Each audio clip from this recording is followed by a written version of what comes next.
Hello friends, how are you? This is AB's tutorial for basic maths. You all know basic maths includes arithmetic, algebra, mensuration, trigonometry, statistics and geometry up to 10th level. So, these episodes on maths will help all the candidates appearing in any competitive entrance examinations like bank, SSC, REL, LIC, NET, income tax, etc. And also all students reading in school level or appearing in the 10th level exams from any board.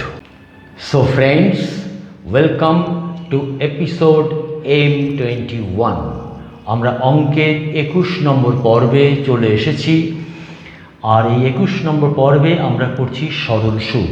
তোমরা জানো 17, 18, 19, 20 এই প্রতিটি পর্বের মধ্য থেকে আমরা সরল সুদের বিষয়ের মধ্যে রয়েছি এবং প্রথম থেকে আমরা পার্সেন্টেজ করেছি, আমরা প্রফিট অ্যান্ড লস করেছি, টাইম অ্যান্ড ডিস্টেন্স করেছি। এই পুরো পর্বগুলোর মধ্য থেকে এই এতগুলো নিয়ম তোমরা পরিষ্কারভাবে দেখতে পাবে উইথ এক্সাম্পলস। এবং তোমরা এটাও জানো যে AB's tutorial for basic maths যেমন রয়েছে, AB's tutorial for better English রয়েছে।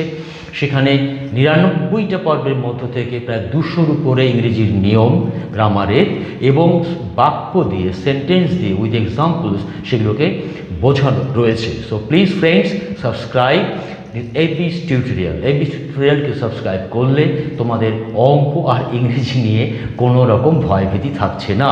তো চলো শুরু করা যাক আমাদের আজকের অঙ্ক, আজকের পর্ব। সেখানে আমরা দেখতে পাচ্ছি, দেখো 1, 2, 3, 4 চারটে অঙ্ক রয়েছে এবং এগুলো এসেছে WBCS 2015, WBCS 2016, WBCS 2016 এবং রেলওয়ে 2014। অতএব প্লিজ পুরো এপিসোডটাকে দেখো। তো চলো শুরু করে দেওয়া যাক একদম প্রথম অঙ্কটি। তো প্রথম অঙ্কটি দেখো, একটু পড়ো। প্রথম অঙ্কটার মধ্যে দেখো রয়েছে যে একটি নির্দিষ্ট সরল সুদের হারে, একটি নির্দিষ্ট সরল সুদের হারে, তার মানে দেখো এই কথাটা থেকেই বুঝতে পারছি যে আমাদের এখানে সুদের হারটা বলে দেওয়া নেই। কোনো টাকা, দেখো আবার অবস্থা বলছে কোনো টাকা, মানে টাকাটা মানে আসলটাও বলে দেওয়া নেই। ক্লিয়ার ব্যাপারটা? 12 বছর 6 মাসে দ্বিগুণ হয়। এই যখনই 12 বছর 6 মাসে দ্বিগুণ হয়, এই দ্বিগুণ শব্দটার মধ্য থেকে আমরা বুঝতে পারবো, এই দ্বিগুণ শব্দটার মধ্য থেকে আমরা বুঝতে পারবো যে কি না, আমাদের আগের পর্বে আমরা অঙ্ক করেছি এই চরিত্রের, যে সেখানে দ্বিগুণ মানে আসল এবং সুদ হচ্ছে সমান সমান, তবে তো দ্বিগুণ হবে, তাই তো? তাহলে কত বছরে ওই আসল 3 গুণ হবে? আমাকে দিয়েছে কত বছরে ওই আসলটা 3 গুণ হবে। তাহলে আমরা 1 নম্বর অঙ্কে চলে যাচ্ছি। আমরা দেখতে পাচ্ছি নির্দিষ্ট সরল সুদের হারে কোনো টাকা। তার মানে দেখো আমাদের ফর্মুলাটা কী ছিল? I = PTL। যখন দ্বিগুণ বলেছে তখন আমাদের কাছে পরিষ্কার I যেটা সেটাই আমাদের P, সেটাই আমাদের আসল। P যেটা প্রিন্সিপাল, যেটা আসল, যেটা সেটা তো প্রিন্সিপালই, সেটা আসলই থেকে গেল। এবার বলছে যে সময়, সময় দেখো কত বলেছে? টাইম, T = 12 বছর 6 মাস। তার মানে আমরা জানি এটাকে আমাদের কোথায় নিয়ে যেতে হবে? Please please, thank you very much, ওটা আমাদের বছরে নিয়ে যেতে হবে। অর্থাৎ 12 পূর্ণ 1-এর 2 বছর, অর্থাৎ 25-এর 2 বছর হচ্ছে আমাদের এখানকার সময়, তাই তো? এবার বলা হয়, এবার আমরা দেখতে পাচ্ছি দেখো, তাহলে I আছে, আমাদের পেয়ে গেছি পিটাকে তো PT পেয়ে গেছি। তাহলে আমাদের দেখো একটি নির্দিষ্ট সরল সুদের হারে, এই সরল সুদের হারেটা আমাদের নেই। অতএব R = কত আমাকে বার করতে হবে প্রথম অংশের মধ্যে, তাই তো? তাহলে আমরা চলে যাচ্ছি I = PTR, যে ফর্মুলাটা রয়েছে I = PTR/100, এই যে ফর্মুলাটা রয়েছে এখানে আমরা মানগুলো বসিয়ে দিই। I এর জায়গায় P বসাবো, P এর জায়গায় P থাকলো, টাইমের জায়গায় হচ্ছে 25/2 মানে 2, আর R হচ্ছে R, নিচে হচ্ছে 100। এই হচ্ছে বিষয়টা। অতএব স্ট্রেট ওয়ে আমি চলে যাচ্ছি। তাহলে R = কত? R = আমাদের হয়ে যাচ্ছে 2P × 100, তাই তো? এটা গুণ হয়ে যাবে, আর নিচে হচ্ছে P × 25। তাহলে দেখো P ক্যান্সেল হয়ে যাচ্ছে, 25কে 100 দিয়ে কাটলে 4 হচ্ছে। তাহলে দেখো সুদের হারটা আমরা পেয়ে গেলাম 8%। সুদের হারটা আমরা পেয়ে গেলাম 8%। এবার আমাকে কি বলেছে যে কত বছরে ওই আসল 3 গুণ হবে। কত বছরে 3 গুণ হবে। 3 গুণ হবে মানেটা কি? 3 গুণ হবে মানে দ্বিতীয় ক্ষেত্রে তাহলে আমরা কি লিখব? দ্বিতীয় ক্ষেত্রে কি হচ্ছে বলো? দ্বিতীয় ক্ষেত্রে আইটা তাহলে কত হয়ে যাবে বলো প্লিজ? 3 গুণের মধ্যে 1 গুণ হচ্ছে আসল নিজে, অতএব আই ইজ ইকুয়াল টু তখন হয়ে যাবে 2p। বাদ বাকি বিষয়গুলো যেমন আছে তেমনই থাকবে এবং আমাদের রেট অফ ইন্টারেস্ট এটাই থাকবে। তাহলে পি এর জায়গায় আমার পি থাকবে। টাইমটা আমরা জানি না, এবার আমাদের টাইমটাকে বার করতে হবে। টাইমটা কত? এবার রেট অফ ইন্টারেস্ট আমাদের জানা আছে 8%। তাহলে আমরা বসিয়ে দিই। তাহলে কি হচ্ছে বলো? আই মানে 2p is equal to P into T জানি না, পিটিআর মানে 8/100 or T is equal to কত হবে? এটা গুণ করলে টি ইজ ইকুয়াল টু হয়ে যাচ্ছে 2p ইন্টু 100 নিচে হয়ে যাচ্ছে পি ইন্টু 8, তাই তো? P into 8। তাহলে কি দাঁড়াচ্ছে বলো? 2 দিয়ে কাটলে 4, 4 দিয়ে কাটলে 25 আর পি তো কেটে যাচ্ছে। তাহলে আমরা দেখতে পাচ্ছি টাইম ইজ ইকুয়াল টু 25 বছর। অতএব 25 বছরে দিস ইজ আওয়ার আনসার। 25 বছরে আমাদের ওই আসলটা 3 গুণ হবে। ফলে এখানে আনসার হয়ে যাচ্ছে 25 বছর। বোঝা যাচ্ছে ব্যাপারটা? ফলে এই যে দ্বিগুণ 3 গুণ অঙ্কগুলো প্যাটার্নটা আমরা এর আগের পর্বেও আলোচনা করেছি, কিন্তু এটা তার সাথে একটু এক্সটেনশন, কেননা এটা সেকেন্ড পার্টটা রয়েছে, ফার্স্ট পার্টের সঙ্গে সেকেন্ড পার্টটা জুড়ে দেওয়া রয়েছে। আমরা যারা স্কুলে পরীক্ষা দেব তাদের কিন্তু এই স্টেপিংসগুলো পুরোটা করতে হবে। আর কম্পিটিটিভ এক্সামসে আমি তো তোমাদের বলেছি এটা সম্পূর্ণ নির্ভর করবে আমরা যারা নিজেরা প্র্যাকটিস করছি তাদের উপরে। কেননা আমাদের ওখানে ন্যূনতম যেটুকু লিখলে আমি নিজে বুঝতে পারবো সেইটুকু নিজে বোঝার জন্যে সেইটুকুই লিখব। বাদ বাকি এতগুলো স্টেপিংস কিন্তু করার দরকার নেই, তাহলে কিন্তু সময়ে পাবো না। কারণ আমাদের কম্পিটিটিভ এক্সামসের ক্ষেত্রে সময়টাই কিন্তু প্রধান বাধা হয়ে দাঁড়ায়। আবার অঙ্কের ক্ষেত্রে সুবিধা হচ্ছে কি, সরাসরি উত্তরটাকে আমি জানতেই পারবো, তাহলে কনফার্মলি আমরা জানি বা বুঝতে পারবো যে আমরা কত নম্বর স্কোর করতে চলেছি। এবারে এন্ট্রেন্স আমরা ক্র্যাক করতে পারছি কি পারছি না। চলে যাচ্ছি আমরা 2 নম্বর। বলছি দেখো 16250 টাকার 8% বার্ষিক সুদের হারে 73 দিনে, খেয়াল রাখবো 73 ডেজ, 73 দিনে সরল সুদ কত? তাহলে দেখো এখানে পি দেওয়া আছে, পি হচ্ছে 16250, পি দেওয়া আছে। আবার আর দেওয়া আছে, আর হচ্ছে 8%, এবং টাইমও দেওয়া আছে 73 ডেজ, দিন। তার মানে আমাকে কী করতে হবে? এটাকে বছরে নিয়ে যেতে হবে, অর্থাৎ 73 ডিভাইডেড বাই 365, মানে ভাগ করলে হচ্ছে 5 হয়ে যাচ্ছে 1/5। সো দিস ইজ 1/5 বছর।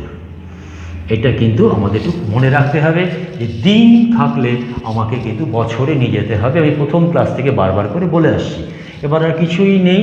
এবার সুদ কত? তাহলে I is equal to 16250 P, T হচ্ছে 1/5, তার মানে এখানে 1 থাকলো, এখানে 5 থাকলো, ইন্টু 100 থাকলো, রেট হচ্ছে 8।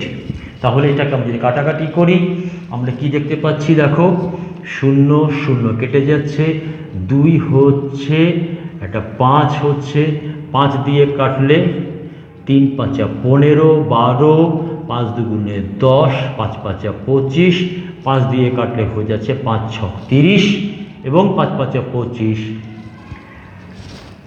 সরি যেটা হচ্ছে 4, তাই তো?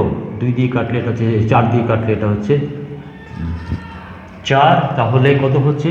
65 ইন্টু 4, তার মানে কত দাঁড়াচ্ছে বলো? 65 ইন্টু 4-এ আমার দাঁড়িয়ে যাচ্ছে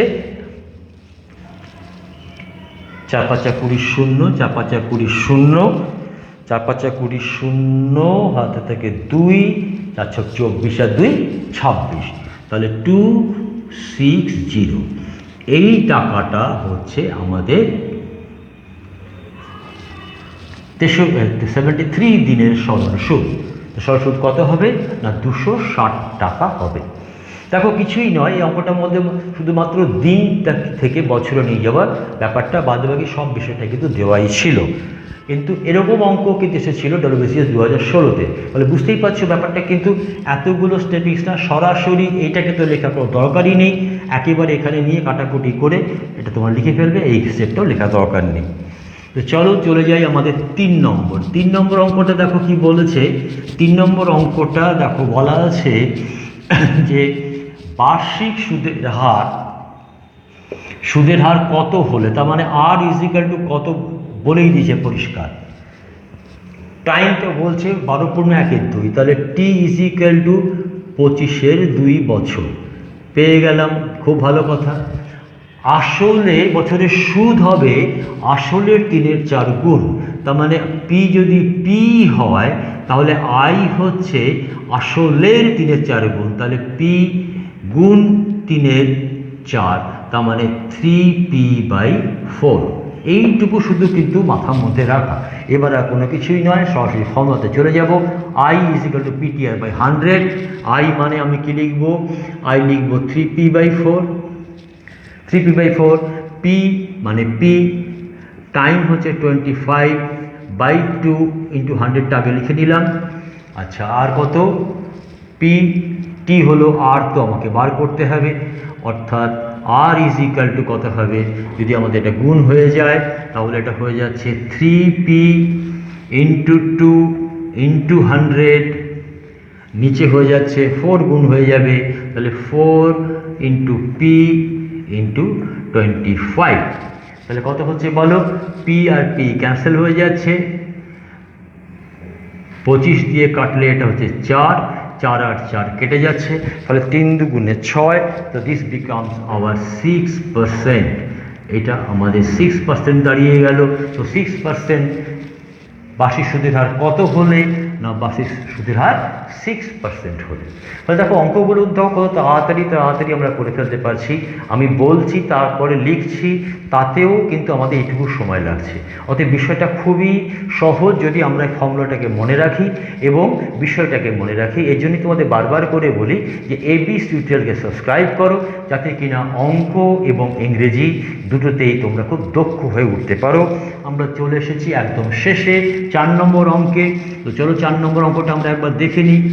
4 নম্বর অঙ্কটা দেখো একটু অন্যরকমভাবে রয়েছে, নীলকালিতে রেখেছি, কঠিন নয় একেবারেই, কিন্তু একটু মানে কায়দা মেরেছে আর কিছুই নয়। বলছে কত টাকার X% সরল সুদের হারে X বছরের সুদ X টাকা হবে। ব্যাপারটা একেবারেই সহজ, কিন্তু কি হয় আমরা একটুখানি তো ভয় পেয়ে যেতে পারি, কোনো অসুবিধে নেই। আমাদের 4 নম্বর অঙ্কতে আমরা জানি পিটাকে বার করতে হবে, ভালো কথা। এবার সরল সুদের হার X%, তাহলে আমাদের রেট অফ ইন্টারেস্টটা হয়ে যাচ্ছে X%। বেশ, X বছরে টি হচ্ছে আমাদের X বছর এবং সুদ মানে আইও হচ্ছে আমাদের X টাকা। তো সরাসরি I is equal to P T R by 100। আমাকে কী বার করতে হবে, কত টাকার, আমাকে টাকাটা বার করতে হবে। আমরা ক্রস মাল্টিপ্লিকেশন করে দিলাম, और P is equal to 100 into X by, বলো, X into X into X, তাহলে এক্স চলে যাচ্ছে, দিস বিকামস 100/x, এই টাকাটা। বোঝা যাচ্ছে? আমরা এর পরের যে ক্লাস M22 সেখানেও আমরা কিছু এরকম অঙ্কগুলো করব, তো সেগুলো একটু ঘোরানো আর কি, কোনো অসুবিধে নেই, আমরা সেখানে যাব। তো তার আগে তোমাদের যেটা বলছিলাম যে সাবস্ক্রাইব করে নাও, করে নিয়ে পরপর বিষয়গুলো পেয়ে যাবে, অঙ্কেরও পেয়ে যাবে, ইংরেজিরও পেয়ে যাবে। So please subscribe এবিস tutorial. ভালো থেকো, বাই।